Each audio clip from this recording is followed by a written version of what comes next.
Welcome back to the YouTube channel. My name is Arctix, and today we've got something incredibly special for you. Another Midnight Society video, but first a word from my sin, which I left back in the player's hideout right next to the Visor Cortex interface.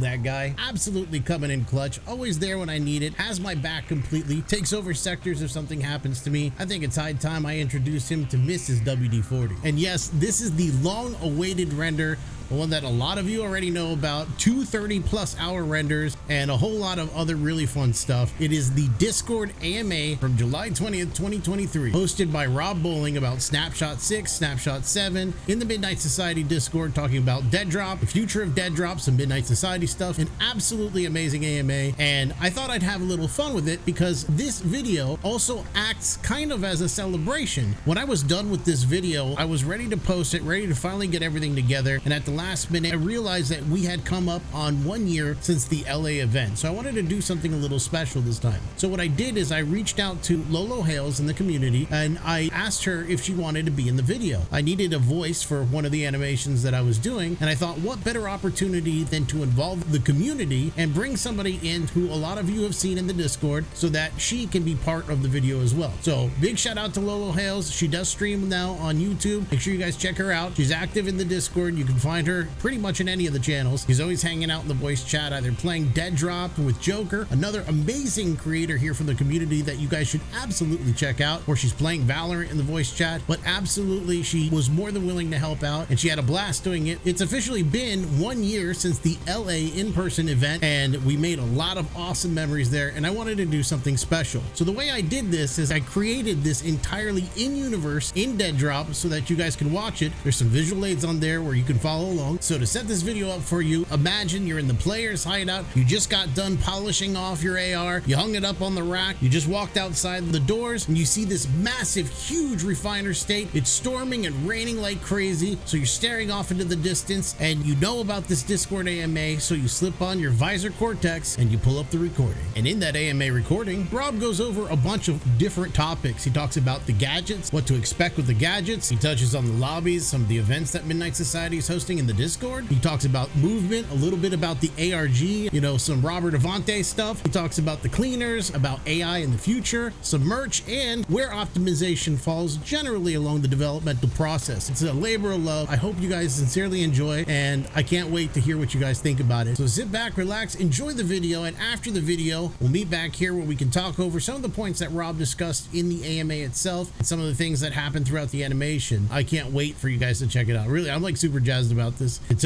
I can't tell you, this was an adventure. Thank you so much. Enjoy the video. The year is 2020B. Isolated megalithic structures called refiner states have been built at key locations around the globe. Ran by criminal cartels, these gigantic towers facilitate the spice trade, including its production, distribution, and storage.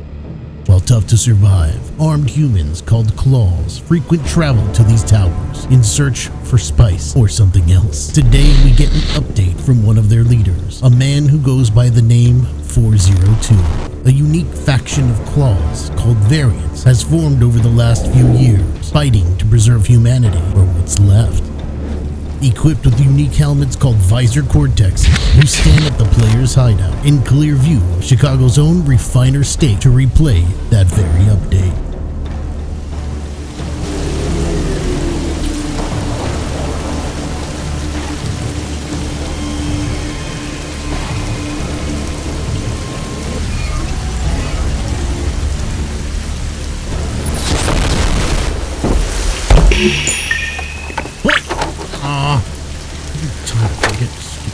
Get in there.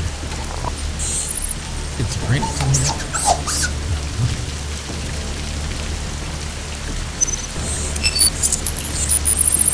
Scanning variant ID. Access granted.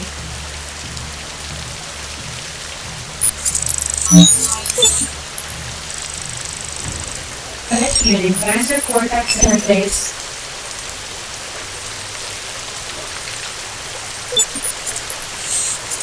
comparing. Systems online.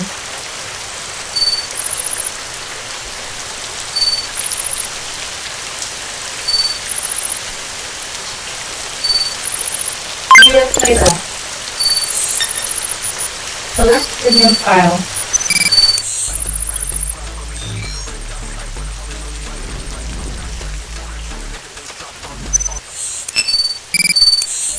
Heading into 2022. 2022 is going to be smooth. Introduce the cleaners, and then we can continue expanding on their sort of decision-making trees.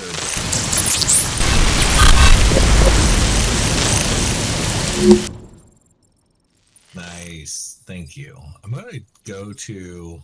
I always like a good mixture of like hearing the person's voice and reading it. But so I'm going to the top of the AM questions. Great. All right, let's see here. Lima 3 Inked said, will Spacebob be included in the next snapshot? I assume you're talking about Snapshot VII. Will he be a playable character? Oh my god. Make us all look like Bob for a while. An enemy or an NPC trader in the game? That's a great question, man. You know what? He's a mysterious figure. And I feel like we're starting to learn more about him every day. So I'm not sure I can talk about when he's going to show up next. Are there any plans for EU servers? Yes, we do plan over time as our population continues to grow, as the amount of players that we have in the game continue to grow, to start supporting more and more of the regional matchmaking. It's really difficult now. Like one of our smallest subsets of players right now is EU. But as we get closer to launch, we do plan to start opening up more and more servers that are not only on the West Coast. Hopefully that is an expansion that starts around Snapshot VII, which would be the next snapshot. When do we expect to have access to the Wingsuit? And can we provide details on how it will work, how it will be obtained? Additionally, will it be used for extraction? So I can't give you details specifically on the Wingsuit or when it's coming in. It's probably going to be much later. But the team has been experimenting with different types of gadgets, different types of equipment. As you saw in Snapshot 6, they already introduced the frag grenades, the adrenaline thing that you suck in to get increased speed. So we are playing around with different equipment and gadgets, and that's going to continue to grow. I think the Wingsuit, and we do it based in priority, right? We basically look at like use cases of stuff. There will be gadgets, and the Wingsuit might be one of those. We have talked about the Wingsuit recently, but we look at the gadgets of like what can we get the most testing out of right now, and I think the Wingsuit, if that ends up becoming one, it's not 100% confirmed, right? Like all this stuff is like, we're listening to feedback, we're listening to you guys, we're seeing how people are playing the different sectors and proving grounds, and then making decisions on prioritizations based on that. But I think the Wingsuit becomes most needed once we start getting into that sector-to-sector gameplay, which, as you are familiar, we do not have yet. Right now we have one sector, and we have a proving ground, which is not connected to that sector. Because the proving grounds are the kill house versions that Claws put together to sort of train in what they think will be future sectors.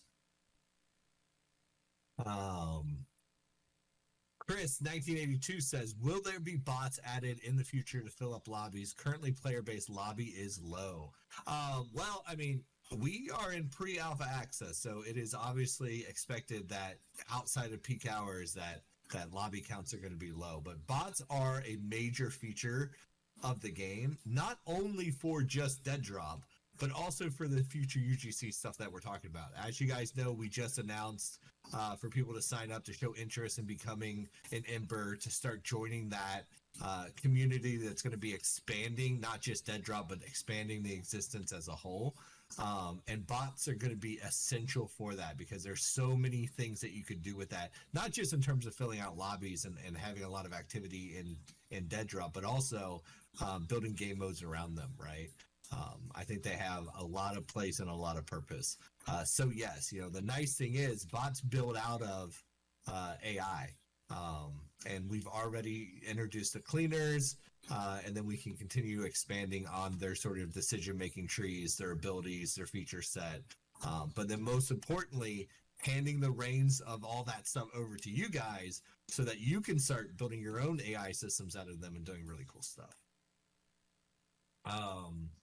Young Squeezy, any potential plans for a future third-person mode? I vaguely recall Doc mentioning how COD with third-person felt very fluid back when he was working on their game. Hey, I'm Lucy. gonna cut you off right there. How dare you? Could you scroll a little bit further down to the AMA questions from today? No. Where are they? I pinged you on it, so I believe Alright. you went a little further up, and you're asking some of the older questions from last AMA. Oh, are we? Yeah. I don't remember any of those questions. Oh, wait. AMA July 20th. So everything after Yes. July 20th? Yes. That's a good catch. See? Lucy, this is why I'm glad you're here. The You're like, Rob, handle this on your own. And I'm like, please no. all good. Let's start from today's Chris's question. All right. Hey, Chris again. Chris 1982. I was just answering his question. From the past. Will Snapshot VII have any improvements regarding replayability of the game? For example, progression system, tasks, quests, leveling up, customization, characters. This feels like a loaded question. I feel like you're a member of the team asking this because literally every single one of those features we were just talking about in our planning sessions for snapshots. I can't reveal a lot of the details of Snapshot 7 yet, but what I can tell you is those specific features are probably something that are mostly going to be coming online later than 7. There's a lot of really cool stuff that we are working on with 7 that is it's hard to explain. It's like self-contained feature sets, but all of that stuff is coming. It's on the schedule. It's on the timeline. We have been, diving deep on the designs of those systems, but I do not expect those to be live with 7. When can we expect, Taco says, when can we expect to have more lore-driven aspects of the game, such as quests, factions, similar to what Chris just said, to do missions and stuff like that? A lot of that, so let me give you, because I answered the question with Chris, because I think that stuff is coming after 7, but let me give you a little insight and inside baseball on why that stuff would be coming later and not in 7. So a lot of that, not all of it is dependent on this, but a lot of that stuff really starts to get meaningful and meaty and start to do compelling things with those systems when we have more of the tower completed. Right now, everything takes place in Sector 3, which means all the fighting's in Sector 3, every single player who's in the match is in Sector 3, and you don't have any of that strategic ability to sort of be like, oh, I have a quest that requires me to be in Sector 2, and then let me do that, and then head up over to, Sector, 5 or something. That's when it starts becoming compelling. Because imagine, I play Fortnite a lot. I do a lot of questing in Fortnite, mostly quests and challenges. And imagine if everybody was trying to do the same quests and the same challenges and the same POI. It would be a madhouse, right? That in itself would be kind of fun, but it's kind of not the intent of the questing and challenge systems. So I think a lot of that stuff really starts to become real and meaningful when you get the larger strategic sector-to-sector gameplay in, that people are deciding which sector they're starting in based on the challenges, the quests, the individual goals that they have, and not everybody is in Sector 3. So that's one of the reasons that those features have been less prioritized earlier on. Snapshot 7, we're trying to work on a lot of features that are sort of bridging the gap between player hideout and the tower, as well as pushing a lot of the tools and the abilities that you guys need on the UGC side to start creating some of those things that are different than DEADROP. Tiger says, do we have an update on console? Not a meaningful one. We have had further conversations with Microsoft and Sony. A lot of back end red tape. Like, it's the most boring update in the world. It's a lot of discussions. It's a lot of just getting through it. The thing is, our pre-alphas, what you are playing right now and what you've been playing all the way up till Snapshot 5 are so much earlier than anything else that's ever been playable on consoles, right? Like, luckily, the console ecosystem has evolved a lot where they do have a concept of early access, but we're not even there yet in terms of feature set.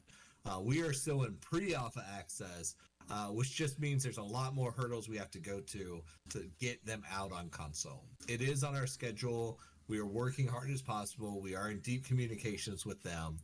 Luckily, we don't have any blockers yet. Like, there's nothing preventing us from shipping on console other than the progress of the game getting to the point that it needs to be at.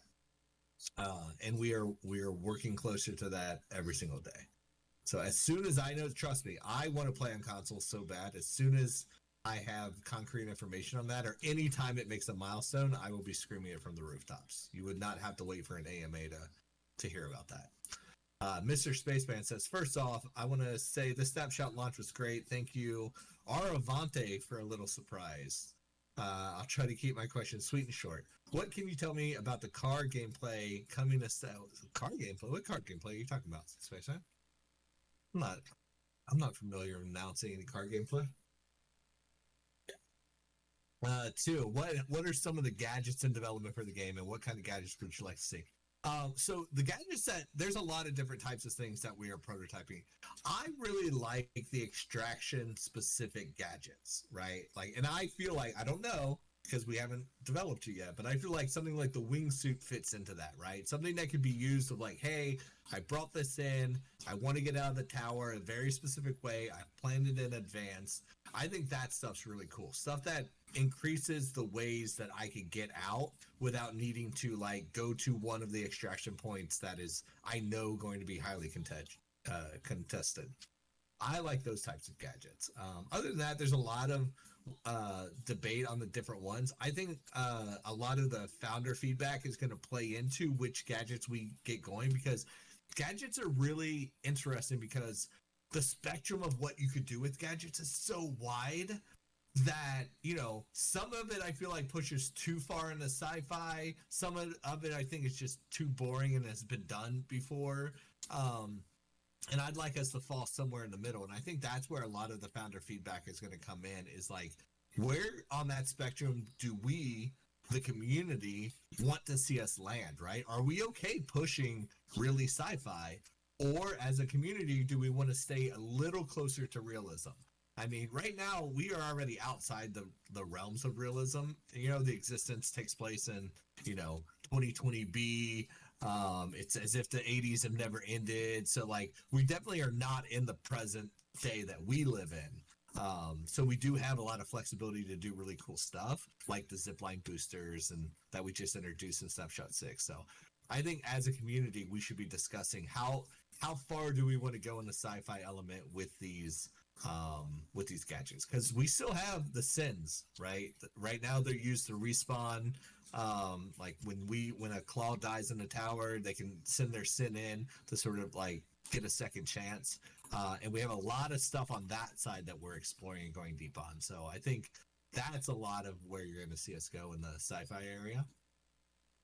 What is your reaction to the conspiracy crew's links to complete your puzzles and messages? My puzzles and messages. Listen, man, what Avante has going on in his own thing. But I love sitting in, listening to you guys. When he dropped that video at like 2 a.m. the other night, I was wrecked the next day. Staying up till like 3 a.m., listening to you guys decipher it, go through it all. Last night, yesterday, like it's fun to watch. What kind of revive? And for anybody who doesn't know about that, drop into the conspiracy channel here on Discord. Conspiracy theories and clues. Watch some of the videos that have been done. Arctix did a really good one. Mayor has done a really good one. Helmet Fire is doing some recaps of it. Like, there's a lot of people out there doing videos to catch you up. This is just the beginning. So you are not too late. You are not too early. They have taken a step into the existence through the eyes of our Avanti. And so, like, definitely get involved because it's a lot of fun. It's a nice way to sort of get more knowledge about this existence that we live in beyond what is available in game right now, right? And beautiful part is when all those things start to come together. And I feel like the more you know before it comes together, the more impactful that's going to be when we start experiencing it in game together. What kind of revive respawn system would you like to see in the future? I think the Sin system is going to evolve a lot. I know Quinn has a lot of ideals with that. There's a lot of deep diving with how that will change and expand over time. So we're still going to go in that direction. It's just the impact of those sins rather than just being a respawn mechanic is really where that's going to go. What are your thoughts on implementing new kinds of AI and AI systems? We talked about this a little bit. I think there is a lot, there's a lot of different ones, right? So since we released Sector 3, we've all been so focused on Sector 3, but I don't want us to lose the foresight to remember that this tower is many sectors, right? And each of those sectors has a different personality, a visual style to it, a purpose within the tower, right? Because think of the refiner state is a massive city state that is self-contained and self-operating. It is not reliant on the cities around it that it was built inside, right? Which means that it needs its own facilities and sanitation and power sources and, all kinds of stuff. So all of that functionality of being a self-contained city state has to live within the refiner state, which means the different spaces are having a lot of personality. Now, how this applies to your question of different types of AI, I think that also means, how the denizens and the cleaners that operate in each of those sectors are going to be very different, right? And what I mean by that is like, we have only just now experienced the cleaners in Sector 3. And Sector 3 is the cold storage, right? It's a kind of a harsh environment. It's a very industrial environment. It's where a lot of the processing of space dust happens, right? Like it's been refined, it's coming through there, it's being packaged up. And so the cleaners in that are very industrial. They're heavily armored. They're sort of, they're guys there working with a purpose. Now, if we get to more populated sectors where more of the people who live in the tower or more of the public interacts with, you might not have that type of cleaner, right? They might not want that presence in that area. And then the presence of the cleaners that they need in that area might look and operate very differently. And that's also going to mean their behavior trees are different, like all of that stuff. So that's what I'm really interested in exploring is like, how does each sector feel distinct from the previous sector, not only in visual and extractions and shutdown mechanics, but also AI and behaviors, which will impact how you play those sectors. That is the stuff that I'm really excited to see. Do you see a mod system expanding in the future? Do you see the mod system? Are you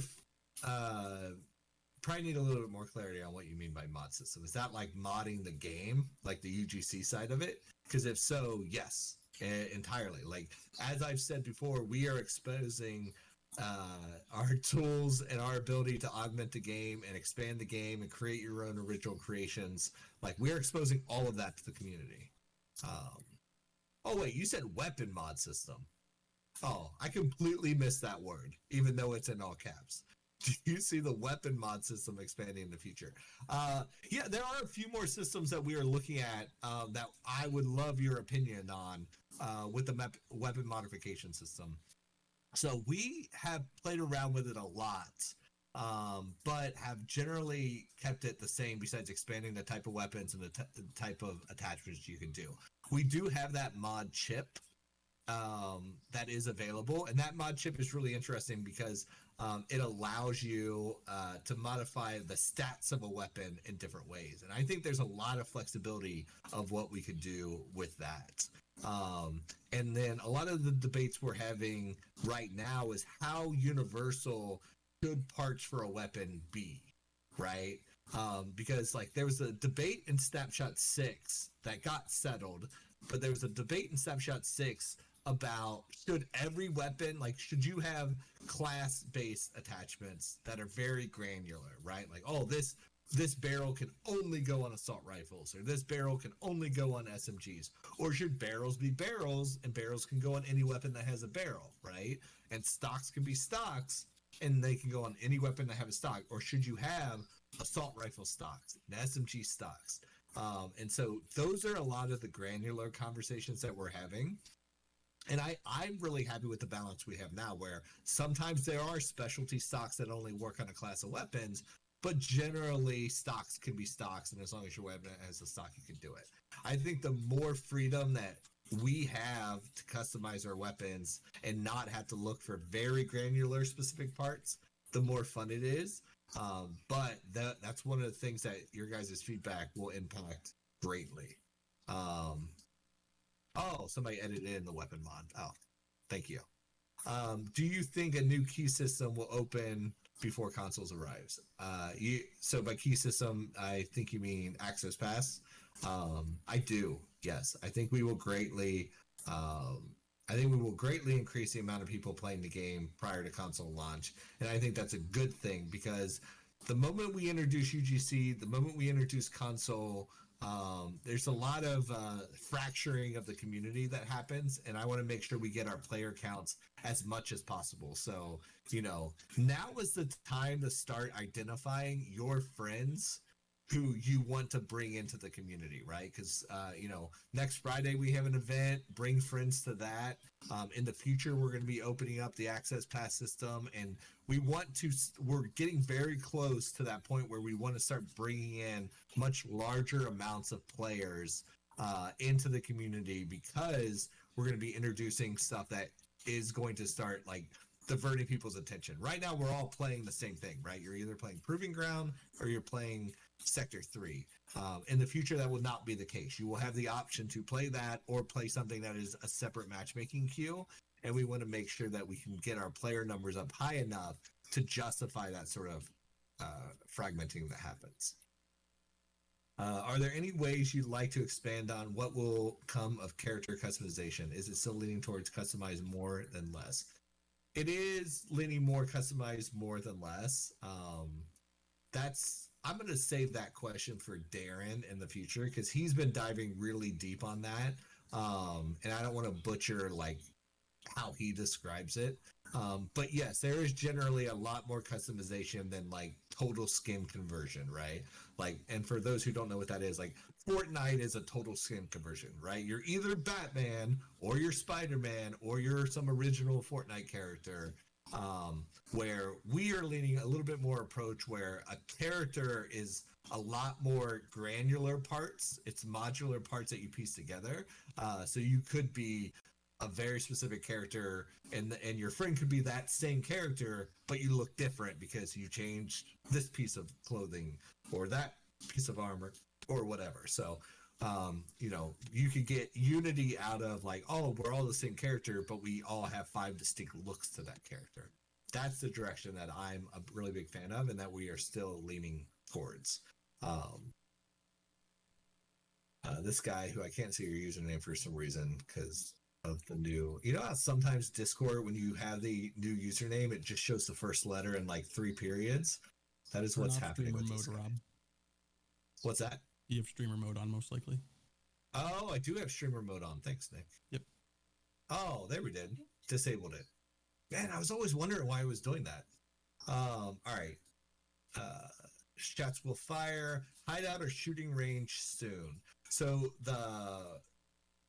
the player hideout, where the shooting range is included, has been going through like major updates and revisions. And there will come a time that is reintroduced. but I'm not sure when yet. A piece of it is connected to a lot of the stuff we're doing to Snapshot VII, specifically the garage for some specific reason. But I don't think the full player hideout and range is going to be reintroduced until that full thing is ready to be enjoyed. We're getting to that stage where like arting stuff is becoming more and more important.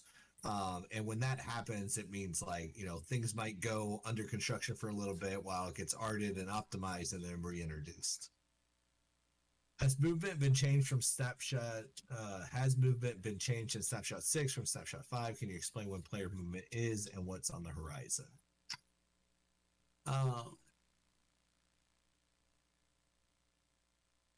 There has been like we introduced the adrenaline thing that impacts like your movement speed in it. We've kept a lot of the stuff the players have liked, but movement is going to be something that sort of has little changes ever so often, right? Little balancing to adjust for new features that are coming in with new areas of the map. Like if you noticed in Snapshot 6, we introduced Proving Grounds 2, which it allows the ability to scale up those walls, right? So that's a new movement ability that changes. We introduced a gadget that lets you go up the zip line. That changes the movement meta of the game. When we introduce something like a wingsuit, that's going to drastically change the movement of the game. So each time something like that, which changes how you can reposition on a map, is introduced, the changing of the core movement is probably going to get tweaked. So we as an audience and a community should always be very diligent on giving fresh feedback every single snapshot, right? About like, oh, hey, this is how I feel about movement now, because that stuff is not static. Because even if you loved movement, like run speed, slide speed, traction of the slide in Snapshot 5, you need to refresh that feedback in Snapshot 6 based on the new things that was introduced, right? Because it could be like, oh, now that this guy can get to the high ground faster because he has a zipline booster and can mantle the wall or climb the wall, that changes how fast I think I should be able to move when I'm not doing those things. So we should always sort of just be reevaluating those core movement sets every time we introduce a new movement, a meta, if that makes sense. So I would say those are the biggest ways movement have changed, is like the introduction of new movement abilities and the introduction of movement gadget. There were minor tweaks, I think, to like base things like run speed and slide speed and stuff like that. But the detailed patch notes, Allison should have the specifics of the granularity of that. Cairo says, what do the cleaners say? It sounds provocative. Man, I don't speak cleaner. But I do know when they speak. I can't tell you exactly what they're saying, but cleaners will generally let you know when they've arrived. They will also call out to they'll communicate with each other when they've spotted a player. And then I think they will also communicate with each other when they're going to engage that player. So most of what they're saying is they're talking to each other about what they're about to do, right? So they're communicating with their squad. And that's going to change based on different types of cleaners that you interact with. Because right now, a squad is made of different cleaners that have different roles. They're generally not looking for a fight, to be clear. They're not looking for a fight, but they'll take a fight, right? Like if you're getting in their way, even if you're not engaging it, if you're preventing them from doing their job effectively, they will try to clear the area. And they will obviously also fight back if you engage them. Do you want to take a couple of raised hands? Sure. I just did like rapid fire, so Yeah. doing a raised hand would be. All right, I'll put Oma Monster first and see if he's here. There we go. Hey, oh. Excuse me. So this one's probably like a stupid question because it's probably miles away off. But since you guys are, I love like, stupid questions. Yeah, well, since you guys are, I have to ask it. You're not going to be surprised at all. But like, since you guys are talking so much about UGC now, have any more decisions and like development been done on how the eyes are going to operate? The eyes. Yeah. Yeah. A little bit. Not too much I can go into right now. Right now, we are focused on the embers. And for those who are not well versed in DEADROP lore or the existence is, claws is everybody who fights in the refiner state, right? Variants are a subculture of claws, because they also fight in the refiner state, but they are part of a more exclusive group. And embers are people who are working both inside and outside the refiner state to sort of introduce new stuff into the existence, right? They're modifying gear and weapons, introducing new weapons, introducing new environments, sort of building out more stuff in the universe. We are focused on those guys right now, which is the embers. The eyes are sort of this overarching thing within the existence that is sort of watching and silently influencing every faction in some way. We are not dived deep into those yet in terms of like exactly how the eyes are going to be impacting you and who is going to be in the eyes. Right now we are focused on mostly the embers, which are going to be the people creating stuff within the existence. Wicked. Thanks for the answer. Yeah. All right. Do you want to take one more? Yeah. We only got 3 in the line, so let's drop him off. Scorpio? Howdy, howdy. Hello. I have a question about the cleaners. It was mentioned that they were going to have a cloaking ability. Is there a reason that wasn't implemented in Snapshot 6, or is that something that we're going to be seeing in the future? They still have the cloaking ability. So, 2 things about their cloaking ability. So what has changed is when they use their cloaking ability. So originally in our early playtests, they would cloak as soon as you engage them, right? So say you came across a cleaner cleaning a body, you engage them, they go into cloaking mode, disappear, reposition, and fuck you up. And it was really difficult. It was hard. And then, we were playtesting and rebalancing. So we have not lost their cloaking ability, but now they cloak when they're trying to exfil out of the sector, right? So say they cleaned a body, they have the gear, they want to get out of there, they don't want to engage anybody with the loot. They will try to cloak to leave the sector. Now, that feature is in, so it is up for debate. It is up for playtesting. Maybe in the future we will have, even more intense versions of these cleaners. Like I said, there will be a diversity of cleaners throughout the entire tower eventually, that use their cloaking ability in different ways. That's yet to be seen. Interesting. Thank you. Are we going to experience any other AI in the tower besides the cleaners? And this is outside of people like the vendor, who are on the main menu, outside of in-game. Yes. All right. Thank you very much. Short answer, yes.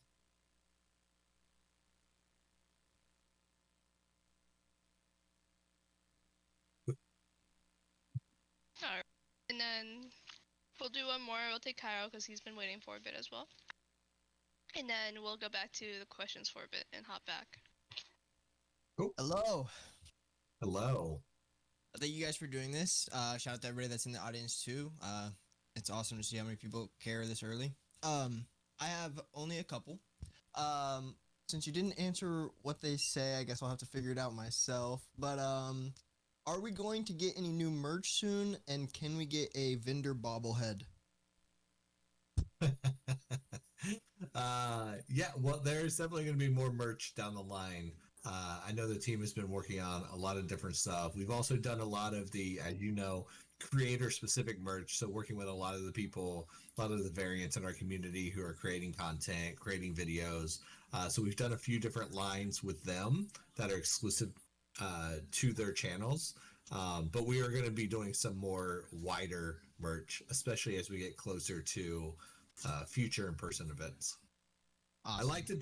I like to do them around in-person events, mostly because then you have one place to wear them, right? And then also a chance to pick it up if for whatever reason ordering online is difficult or sold out. Yeah. All right, my next one is about the game. One of the first things that people notice whenever they come in and play the game, and one of the things that I hear about the most is optimization. And I'm wondering with how, I mean, I know Snapshot 6, or at least from what I think I understand, wasn't originally intended to be this much content in it. I'm just wondering where in the development cycle, since I mean, for Snapshot 5, we got the big update, we got a exploit patch like somewhere halfway through the snapshot. Where do we expect to see optimization in the development cycle? I mean, whenever we think about the release being sometime next year is what you guys were looking for, and all the sectors that have to come out, all the new content that has to come out, where, like, does optimization happen along the way, or is it specific snapshots that will happen? Yeah, that's my question. That's a great question. The answer is both, and I'll break down to you how it works. So we have a core tech team ran by Ryan Petrie and Pace and Andrew. The Sims brothers are on there, and they are focused on optimization all the time, right? In addition to that, Howard's team, our tech art team, is also focused on optimization all the time. And so that's generally focused, like Howard's team is generally focused on, are we implementing things in a way that is already as optimized as we can get them, right? They're looking at things like, how are we using the Lumen lighting system in Unreal Engine 5? What bells and whistles are we turning on, and are we turning them on in a way that like doesn't kill performance? So especially as, you know, Darren and Greg and the art team and Oscar are going in and arting out the environment, they're always thinking that in mind, making sure that we are arting and lighting in a way that keeps performance as good as it can, right? But that's only going to get us so far. So that is generally what we do as we build the game, and they have been doing that. Then there is like the serious optimization, which is like, all right, what can we change? What can we modify on the engine code side, right? On how we render, how we're using the lighting at a global level, how all of our materials are being built. What can we do that gives us huge performance across the board, right? And that's the stuff that I think you're really touching on, because that's going to be the stuff that allows us to enable low-end machines without you going in and modifying your INI file by yourself.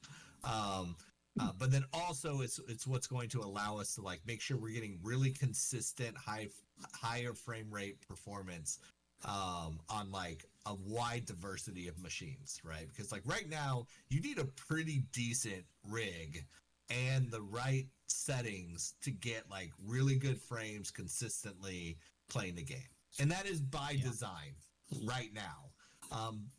And eventually we will get a lot more optimized and accessible to lower end machines. And I'll tell you like when that starts to happen, right? So like right now we are doing the optimizations as we go, but that means that you're building up a bunch of tech debt and optimization debt along the way, that eventually you need to take a breather and you need to address that, right? And like I had joked before Snapshot 6 that I told the team of like, hey guys, like chill out, right? Like let's like we're pushing a lot of really big features really fast, which is true, and they've done an amazing job. And Snapshot 7 is not an exception to that rule. Snapshot 7 is huge. There are very big features. There's a lot of new artwork coming in, and we are pushing that art in a very big way, right? Like Darren's team and Oscar and everybody is like pushing that hard in Snapshot 7, which is not like, obviously we're always optimization focused, but that's always going to have an impact on that, right? Mm-hmm. I think after Snapshot 7 is when we go big with Snapshot 7, and then we take a moment to reevaluate and like do a lot of that stuff where it's like, hey, now between Snapshot 7 and the end of the year, let's focus on optimization in very big way, right? Let's focus on art in a very big way. Let's focus on a lot of quality of life design improvements to the core experience. Stuff that we touched about earlier in this AMA, right? Like introducing quest systems, things that add a lot of replayability outside the core extraction loop, a lot of things that enable the feedback that we get from UGC creators, you know, because I know as soon as you're able to make anything in DEADROP, you're going to start hitting walls and you're going to be like, oh, I wish I could do this. then it's like, Mhm. okay, well, let's look into what we have to enable for you to do that. I think that happens right after Snapshot 7. I think post Snapshot, because Snapshot 7 has some very big meaty features that are going to impact the game and the community in a very large way. And I think after that, then we have all of the major things that are going to impact performance and optimization. And then it's time to be like, hey, let's take a breather and let's give Howard his time to do the work he really needs to do, because it's hard for Howard's team, the tech art team, and Ryan's team, the core tech team, to optimize things that are in production, right? Because really how you optimize is it's like, hey, this is not finished, but this is done from a feature set standpoint. Okay, now let me work on refining it. It's really hard to do that when we're like trying to build and refine at the same time. And so I think that's going to be happening. I have always said, and I don't remember if you guys remember me saying this in like the early days, like a year ago, is like, you know, I think of the game in stages, right? In 2022, we had the foundation year. That's when we're building fast, we're releasing fast, right? Every 6 to 8 weeks, we're releasing builds, and every single one has like big new features that are foundational to the game, like the weapon systems, the movement systems, the first environment, all that stuff. In 2023, I always described it as the expansion year. Now that we have those foundational elements, now let's expand in it. We had a weapon system, now let's add more weapons. Brad introduced an environment, now let's introduce more environments. You know, we introduced blah, blah, blah, whatever it is. Now let's expand on that. After Snapshot 7, I'd always planned on 2024 being the refinement year, but I actually think it starts sooner. I think it starts as soon as Snapshot 7 development is finished. I think that's when the refinement year begins, in my opinion. Awesome answer. All right. Well, we talked about the heavy pistol whenever we were at 3XP, and I was very impressed. I love that gun. It already feels super iconic. So, damn good job, Henry. And then, you guys need to know. I told you like it. Oh, I love it. I love it. I can't wait for 1v1s in like a small UGC map with that thing. It's gonna be super fun. But all right, thank you guys. Yeah, no, that's what I'm excited for. I think I don't know who it's going to be. I guarantee you it's somebody in this room right now, but I can't wait for someone to create like a modified Sector 3 that's a 1v1 map that uses gun game rules and that heavy pistol. I feel like that's going to be the first UGC mode that takes off. All right. Do you want to head back to the questions and fire off a couple more before taking the last 3? I'm going to read the ones from like 8 weeks ago. Just mix it up. You know, maybe the answers changed 8 weeks later. That's true. All right. I'm going to, should I just go back to where I left off? Sure. Pick and choose what you want to Oh, answer. yeah. Dagger said, did we get as far as we could go at this moment in ARG2? Man. I don't like answering ARG questions because I don't want to ruin the fun. I don't want to ruin the fun. I do think you are at a good breathing point right now. You guys went so hard yesterday. I think you're at a good breathing point until probably midnight tomorrow, I would say. Let's see. J Frank 7077. Is there a plan to leverage the ARG as an additional narrative development factor upon official public release, or is it likely confined to the development process? Thank you. So everything we do in the ARG to me, so let me back up. We have always said that we are not a narrative driven game, right? And when I say by that, it means like we're not like The Last of Us or some incredible single player game where we're going to show you amazing cutscenes and we're going to spend a lot of time doing character development and like forcing you to listen to this deep story. So we are not a narrative game in that sense, but that does not mean we don't have deep narrative. And I think the ARG, the Dirk Sapum, everything that happens in the community, the existence, all of that stuff that lives outside the game but impacts the game is meaningful.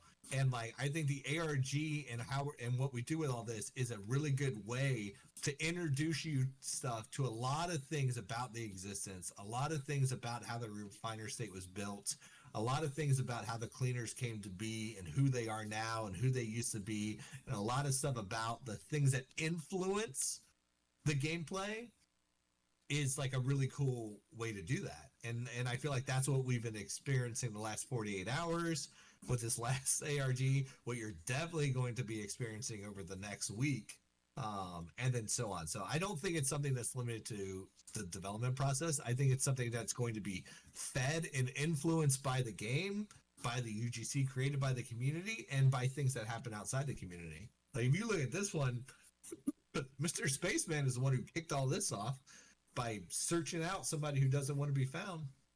So I think even the actions of the community impact the lore of the existence in really big ways. And that's what I love about it. It feels and is dynamic, right? It shifts and changes and grows based on what the community does or does not do. So yes, the short answer is yes to that question. It will extend beyond just the development phase. Whiskey Delta says, will you be implementing SBMM once the game is released? For those who don't know, SBMM is skill-based matchmaking. I don't think our game... Will there be UGC modes that are built for SBMM? Maybe. That's up to the creator of that mode. Is DEADROP an SBMM game? I don't think so. Because... we are a loadout driven game, right? It's less about the individual skill of a player and more about what are you bringing into the match. So we talked about this before, is we've looked a lot at of like the side, like impacting matchmaking based on like, oh, am I going in fully kitted, right? Am I going in with like a fully kitted sniper rifle with a mod chip enabled and a large backpack and a heavy helmet and heavy armor and lots of ammo? Then I probably should not be matching with a bunch of people who are going in naked, not just because I will dominate them, but also because like, what benefit do I have to loot bodies that don't have anything, right? So I think we look at matchmaking a lot of that way. But matchmaking is also going to be one of those things that, you know, Alex and the team are going to be tweaking and iterating on throughout development, right? So always be giving feedback on that. We have talked about a ranked mode that might use, you know, different factors when matchmaking. But all that stuff is in flux. But that's our general thinking on it right now. Is like right now we do not matchmake you based on skill. We matchmake you based on games that are available. In the future, we'll probably be matchmaking you based on games that are available in regional and based on your loadout. And then I think there will be other modes that have different matchmaking rule sets that are right for that mode. But generally, I do not see our game as a SBMM game. In regards to blockchain technology, this is Peppermint's question. In regards to blockchain technology, do you see the player economy in minting everything down to the bullet, or do you have plans to keep minted items in a specific category of player obtained item pools? Yeah, I do not, like, we are not a blockchain game, which means, like, you do not need the blockchain integration to, you know, enjoy the game, which also means, like, this is not a game that, like, leverages the blockchain just because. So that means no, you are not minting every single item in the game. The mass majority of the game has nothing to do with the blockchain. It's much more, our use of blockchain and leveraging of it is very more intentional and specific. Right? So like things that actually have value and meaning to you that you as a player should own can be minted, right? The stuff that doesn't matter, like bullets and like just like loot that has no like really value outside of just using it, has no purpose to even interact with that stuff. ICU says, when will we be expecting a 6.1 update? Do we need a 6.1 update? Like if there, you know, how we think about patching is like out of necessity. Like is there like big fixes that need to go in that could be hot fixed? Are there updates we can do? Sometimes a lot of those updates are server side. Like I know there was already a server patch that went out and we don't even need to update the client. But if there is major things or major iterations that need to go into Snapshot 6 based on your feedback, then we will discuss that and do that. But right now, I don't think there is a 6.1 patch planned because I do not know anything that's been identified that needs to be patched in right now. So let me know. Fill out your feedback form, submit feedback, and then let me know. Is there a potential for Midnight Society API to support data visualization, stat tracking, player rankings? Hopefully one day. This is we just now got a lot of key telemetry into the game. So we do have dashboards that we are using for that stuff now. Eventually, I think that's an Alex question, man. He's in here now, but we haven't really talked about it, but I imagine it's on the table. Eventually we can release some sort of access to those dashboards and help people visualize it in different ways. But much later. Definitely not a priority right now. Any plan on expanding European player base? Yeah, I'd hope to. You got some European friends? Please bring them along next Friday and then let them know once we open up access passes.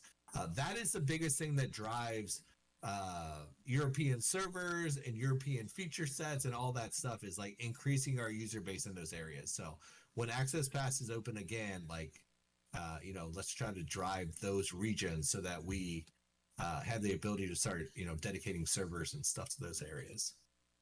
King Graves says, "Hey Rob, do you guys have people who have worked on racing games to help with the cars in the next snapshot?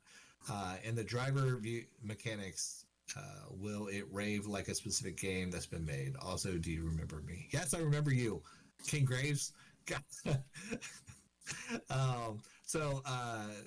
Funny thing with King Graves is we played Fortnite together once or twice or a couple of times. That's it. We played Fortnite together. So I only knew him by his voice. He comes to the Texas event. He comes up to me in the lobby of the hotel and he says, "Hey, do you remember me?" I'm assuming it's because we know each other in real life, like we've met in person, and it was just because of Fortnite. What was the question? Yeah, yes and no. A lot of the people who worked on I feel like you're tricking me into talking about vehicles. We have a lot of people on the team who are very experienced with vehicle systems, who had a hand in building our vehicle system. That's all I'm going to say on that. Will we see a level system or ranking system implemented soon? Probably not until we start worrying about a ranked mode. Is when we'll start worrying about that stuff. So soon, probably not.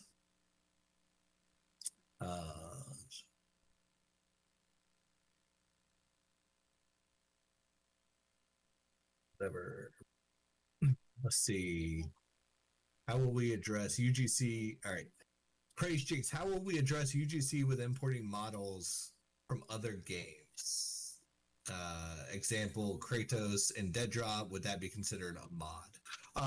So that's obviously if you're like modifying local files and you're adding copyrighted materials into your game and you're playing it locally, that's your business. That has nothing to do with us, right? But you would not be able to publish that Kratos character model on any publicly accessible, like in DEADROP, page for other people to download or buy or whatever. So there is a certification process that happens with all UGC in the future, both to check it that it technically works, that it doesn't violate any copyrights, and that it can be used. But that's only for stuff that you're expecting to distribute to the greater community for them to use on all their devices, right? That has nothing to do with whatever you're doing locally for your own personal, non-commercial needs. I hope that answers the question. Short answer is you won't be able to make and sell Kratos and DEADROP. On the concept of the cars, will we have options to more vehicles in the far future? Yes, you will. Short answer without giving away anything else. Will there be any official creative UGC hub for creators, players to meet up and chat? Docs Arena, for example, would be a great way. I think that's a great idea, and I think somebody should build that. William Morris. Yeah, I think that's cool. I think, I think when it comes to UGC, the sky's the limit, right? Once we get to right now we're focused on gameplay stuff on the UGC, but I think once we get to that place where people are creating original environments and fully original spaces, I think creating social spaces is a really meaningful way to do that. Where are we at? Arctix says a lot of folks did swap to the low settings mode. Some folks even use videos detailing how to do the content itself. Oh no, wait, I went to bounce back up. Arctic says, random lore question. There seems to be some confusion regarding the Refiner State Tower and its construction. Go on. We know that DEADROP starts in 2020B, 20 years into the climate wars. Okay. So does that mean the tower started construction in the 80s? If so, when did it complete construction? Adding to that confusion is that Robert Avanti shows that he worked for refiner maintenance through the 1980s up until 2018. So did he work as the tower was being built? Were they built in advance of the incoming climate issues? Asking for perspective and better understanding of the landscape for the new ARG. I think a lot of those answers are about, that question is about to be answered very soon. Just so you know. So I will let the people who were involved in the climate wars and the people who were involved in the construction of the refiner state to answer that for you. But don't worry, it is being cleared up. How will you address UGC with importing oh, that's the one I answered.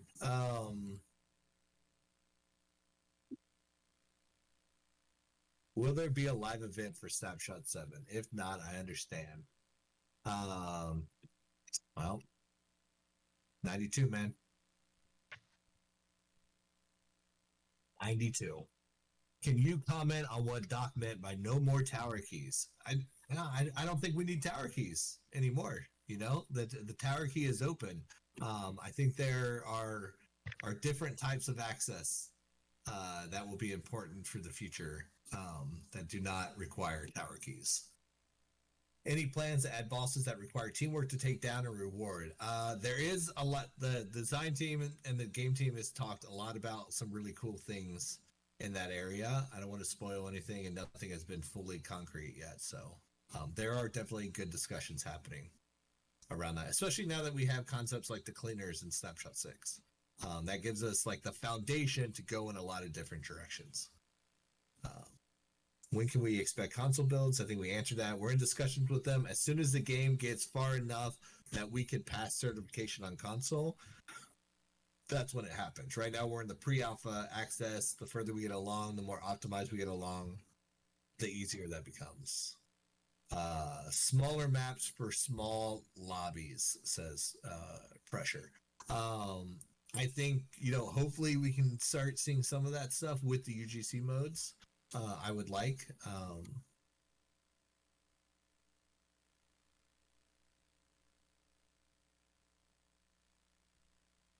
Arctix says, I think we addressed this earlier. In one of the teasers of the snapshot, it looks like there's a cloaking technique or some sort of teleport. It is a cloaking technique, so the cleaners do have the ability to cloak themselves.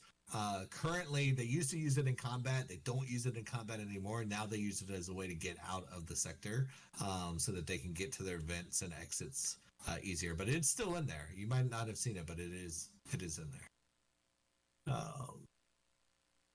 You guys are down one. Do you want to pick up some of the audience requests? Sure. Yeah, that sounds We good. got a couple in here. Prof Pressure, if you still have a question. We gotta pop through these quick. We'll just finish up the requests. What's up, everyone? I just had a question in regards of when will there be massive people being able to play the game? Because I have a Discord with people that want to play, but when they see 7 people in the lobby or 10 and then 4, they're like, okay, no. And then I want to get home from work and be able to grind the game to catch up to some of the top players like Cairo, iWhiskey2, and some others that have murked me many times. Just to grind, because I know there's some tournaments coming up, and I'm trying to practice, but when it's just discouraging to see not that many people on the game when I'm trying to practice to get better. Yeah, that's a great question. I think I want to go as big as possible with the next access pass when that opens up, right? I didn't want to open up with Snapshot VI because we're introducing telemetry, and there's a few key features that I think could require a lot of balancing and iteration, like introducing AI for the first time and stuff like that, and introducing the economy. I want our founders to get in, play around with that, get a lot of data on how like dust consumption and selling dust and pricing and all of that stuff works, because it impacts the core gameplay in a big way, right? So I want to have at least one snapshot still with just the community that we have, which is tower key holders and founders, and then open it up. And the next time that we open it up, I want to go as big as possible. Because like I said earlier in the AMA, that's when we're going to start introducing the ability to have a little bit more of a fragmentation rather than right now where everybody's playing one thing at a time, right? You're either playing Proving Ground or you're playing Sector 3. That will not be the case in the future. So now, well, in the near future, I should say, is the time that I think we need to start opening it up. And I think everybody in this community needs to be a driver of like, you have a Discord that has a lot of people who want in. Like that should be the time that we should be activating each other and empowering each other to be like, all right, everybody we know who wants in, soon will be the time for them to get in. So between now and Snapshot 7, we'll start sort of like building out those tools and abilities and inflows for like not just us, but also guys like you and everybody else who has their own community to start influxing people. Cool. Yeah, because I had a bunch of people that I bought extra tower keys. People I used to play with back in Halo 2 on the MLG time and Halo 3. They bought tower keys, and then when they see me play it and they're about to get on, it's like 4 people. What? Nah. And they go back to playing like the other games. I'm like, God damn it! I just want to get better at the game. Yes. Yeah. Thanks for answering. But hopefully soon. Nice. All right. Next up, Taco.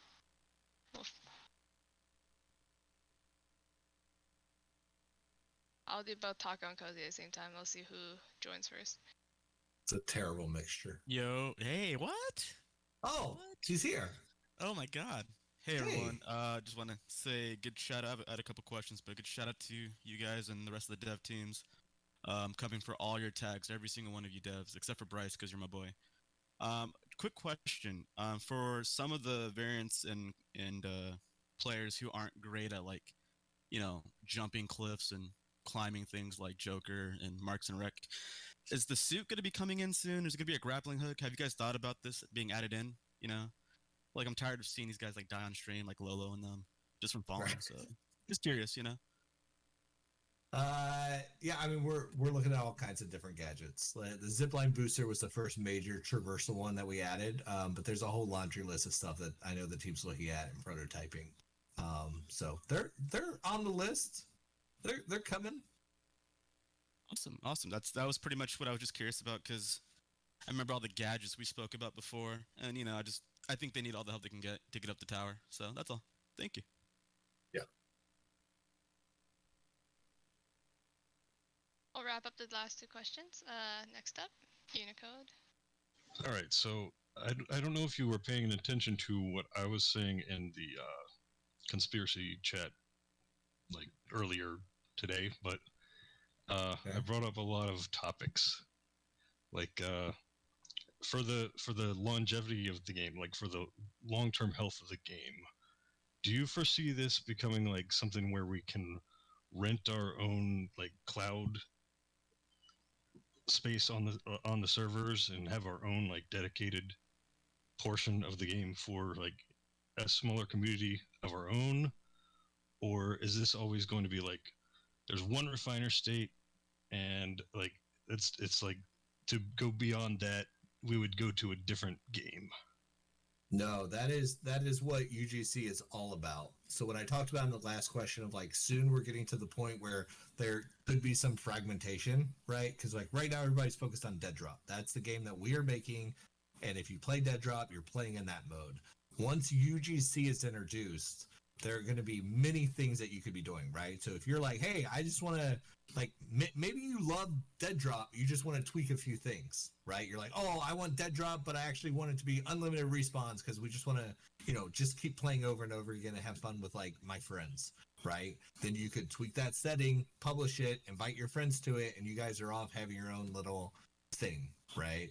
Or maybe you're like, hey, I really want to play in Sector 3, but I don't want to play a vertical extraction shooter. I want to play Capture the Flag, right? With me and like 8 friends, 4v4.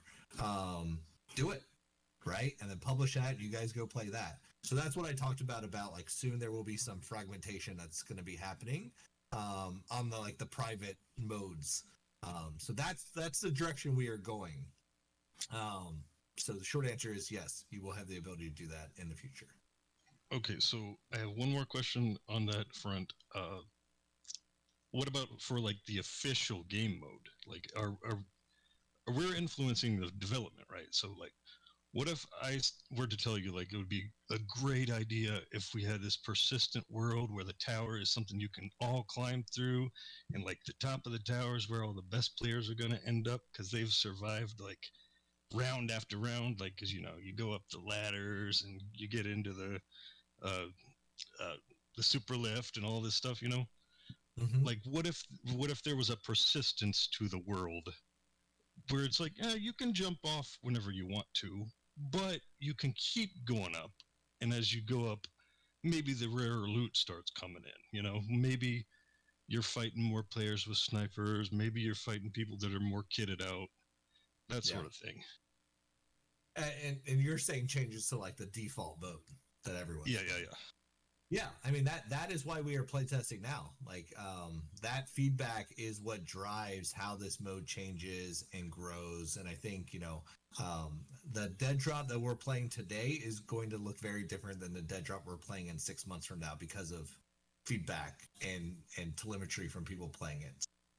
Because we had like I can't even predict how the design of the game is going to change once we introduce sector to sector gameplay, right? Like right now, I feel like we all have a pretty good grasp on how to play Sector 3, but the moment you can move from Sector 3 to some other sector in a single match, like that's going to change things a lot. The moment you can move to multiple sectors in a single match, that's going to change a lot of how we design and iterate and rebalance and the rule sets and the session time, or as you're saying, is there a session time, right? I know, is Alex still in here? I know Alex hearing a persistent server that never shuts down forever is probably terrifying him at even the prospect of it. But those are the types of discussions that we should be having as a community, right? Especially as the game changes over time. Well, it doesn't necessarily have to never shut down. Just like it could be like sort of a soft tournament mode, if that makes sense. Like. Right. Yeah. I mean, yeah. You're right. Eventually, there will be nobody. Eventually, there will be one player always, and then that guy he wins the dead drop. Really, you're just talking about like, oh, hey, remove the time restraint to that happening. Right. It's like, oh, in theory, a match can last, an hour if everybody survives. Another idea I had was like we could have perhaps like regional.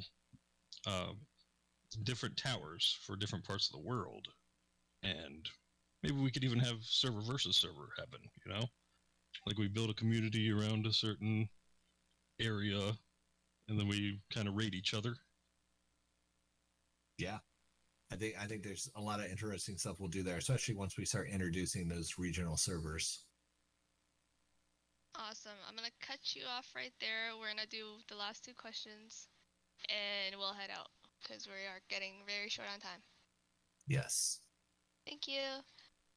And then we'll grab Shats quickly. She has a quick question. How's it going?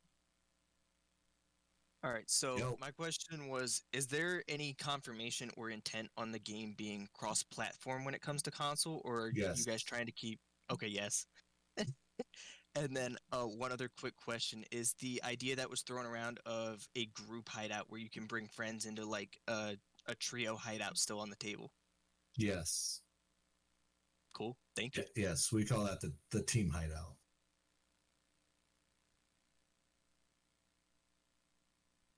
And the last question of the night will be from Taco, if he's here. Hello. Hello. I was wondering if in the future we will get to see more like risk reward, like movement and gear choices in terms of like heavier armor slowing you down and other trade-offs like that. Oh, that's good feedback. I put that in the feedback form if you haven't already. Yeah, put that in. I don't know the answer to it. Like, I know that those things have been discussed, but I do not know where Quinn and the design team have settled on whether we want increased armor protection to decrease movement speed. But that's good feedback. I think that's a really good question for everybody in here to sort of debate. Because I don't know where I stand with that. I mean, I do kind of like the thought of like, if you're gonna tank yourself up, then you should probably move slower than everybody else. But see, I love those are the types of debates I love. But I would submit it into the feedback form so the team can discuss it and we can open that up as a topic. Yeah. Awesome. Thank you everyone for your questions. I'm gonna go steal Rob for another meeting now. So thank you guys for showing up. And Rob, do you want an outro? Yep. Yeah. Thanks for coming. We're going to be doing a lot more community events coming up, so just stay tuned to the Discord. Listen to Lucy as she posts them. I know we have something next Friday that we want you to bring friends to, because like I think right now while we're in this pre-alpha stage and there's a limited number of people who have access to the game, I think these regularly scheduled community events, whether it's Friday night dead drop or Saturday night dead drop or special one-off events we do with devs and creators, like that's our chance to play together as a large group. So pay attention to the schedules, subscribe to the announcements if you can, because that's when we're going to have the higher player count numbers up until we open the next access pass. But thanks everybody. There you go. From July 20th, 2023. It's the special 1-year celebration from the in-person event in LA that happened last year, where a lot of us really got to meet each other and lay down a lot of the roots and foundation for a lot of friendships and groups that would be playing together throughout the entire year following. It's absolutely insane to me, like what we've accomplished as a community and how far we've really come. And it's crazy to go back and reflect on like what we were thinking of when we first heard the name Dead Drop and what we have today. The closed loop multiplayer session we got back in Snapshot V when we were all in Texas. What we have today with Snapshot VI, being able to squad up, different things I've seen with that. It's absolutely incredible. It's like every single time we hit these milestones, they're just raising the bar over and over again, and I'm excited to be part of it. I'm excited to see what's next. As far as what's next, we have Vegas coming up in October. There's not more information on it out there yet. We just know that it's in Vegas. They did put out a teaser video on it, so a lot of stuff is happening here. You know, during the AMA, Rob talked about the gadgets. He gave his perspective on how they're theory crafted within the studio and like how they go about deciding which ones to work on next. You know, we got the adrenaline that nobody was expecting, and everybody knows, yes, the adrenaline is super overpowered. It's a 30% damage protection that you get, and it needs adjustments, but the point is we have it at so early of a stage of this game. This is like pre-alpha, and we have stuff like that, so it's incredible to hear. He talked about a little bit about what's coming in Snapshot 7. A few of you snuck a couple of questions in there and got him to talk about some of what to expect with Snapshot 7. I mean, we've all known for a while that there's going to be cars in 7. We just have no idea. You know, ironically, it coincides with the Twisted Metal TV show coming out, so who knows if we're going to get vehicle combat or whatnot. I do remember Rob talking very early on, and Quinn as well, about how wanting to have completely like modular vehicles where you're able to customize all of these different parts of a vehicle and go out in the world and get these cool things that you can bring back and like modify your vehicle with. I do remember something like that, but what we're seeing in these snapshots improving, you can only imagine what you're going to see with that kind of stuff. So I'm really excited about it. We talked about the player base, trying to get as many eyes on Snapshot 7 as possible so that the lobbies are way more packed than they are now. It's really incredible. A lot of stuff happening here. So I hope you guys enjoyed. I worked my tail off on this video. I'm telling you, like, I have never worked on a project like I worked on this video. I had 2 over 30-hour renders completely fail on me. I had one 15+ hour render fail on me. I tweeted out a picture of what the workspace looked like with all those asset files that were in there. That's just part of one of these things. There's a lesson to be learned in all of this. I inadvertently learned a completely new and unique way and method to render long form content and do stuff that I wasn't aware that I could do before. Things that even people that I know that are seasoned in this industry and that do a lot of VFX VFX work don't know that you can do, it actually worked out for the best. There's a way to kind of like weave between different apps while you're doing stuff to make things way faster, and I wouldn't have learned that if these things didn't fail. So in a way, I turned an L into a W, and there's a life lesson to be learned in that. So if you're ever struggling with something that it's just absolutely dragging you down, maybe try changing perspectives and look at it a different way. You might be able to find something that you learn out of it and turn it into a unique experience. This was an absolute labor of love. I do it because I love this community. I do it because I love this project and believe in this project, and I wanted to do something to give back so we could say, hey, look, we got something cool in universe and maybe inspire some more people to, you know, go out there and create and dive in and get part of this community. We've got, you know, all kinds of other people doing different things, and we have our ARG, we got William Morris doing the music, we've got Midnight Mayor doing his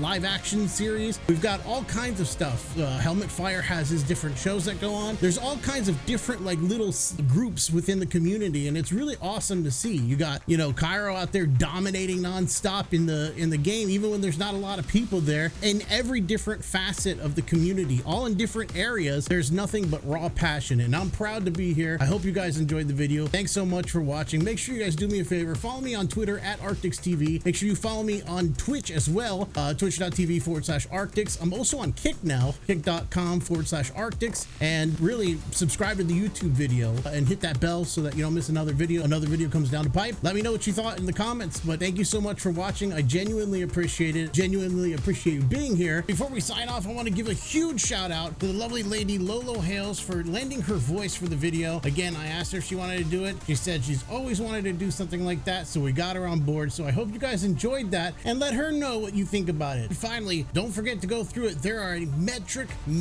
ton of Easter eggs in this video, all over the place. Some in variant encryption, some just hidden in the background. There's all kinds of awesome Easter eggs that are in here. I'll give one away. If you look at the background of my Sin when he's transforming, that's the Vern Visor Cortex interface from the ARG in the background, and I blended it so it looked like it was all part of one environment. You have a wonderful day. Make sure you take care of yourselves, and most of all, stay frosty.